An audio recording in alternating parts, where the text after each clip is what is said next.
From the fans. అప్పట్లో మీ passion bikes అన్నారు. అప్పట్లో అంటే ఎప్పుడు 1940s 60s ఒక 9 ఏళ్ల క్రితం మీతో పాటు నేను ఇంటర్వ్యూ మీరు ఎలా చేసి మాట్లాడుతున్నారంటే 1940లో 56లో అయినా శ్రీ 420 రాజ్ కపూర్ గారితో యాక్ట్ చేసేటప్పుడు ఇట్లా మాట్లాడుతున్నారు. అంటే ఒక తిప్పి కొడితే ఎంత అండి, మొన్నే కదా చేస్తా సినిమాలో. అదే ఒక 7 years బ్యాక్ నేను ఎస్వి రంగారావు గారు, కన్నమ్మ గారు అందరూ కూర్చున్నప్పుడు ఎన్టీ రామారావు గారు నేను కలిసి అట్లా కాదు. ఇది చాలు మాకు, ఇది చాలా చాలు, చెప్పండి. ఇది చాలు. ఇప్పుడు మీ ప్యాషన్ ఏంటో చెప్పండి.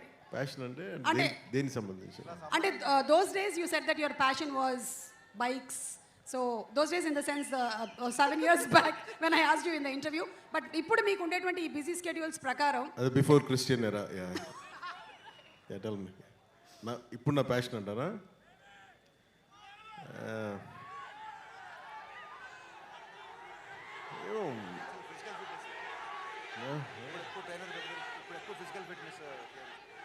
అంటే ఏది పడితే అలా అడిగారు, ఏది పడితే అలా చెప్పలేం కదా, అందుకని ఆలోచిస్తాను. ఏంటి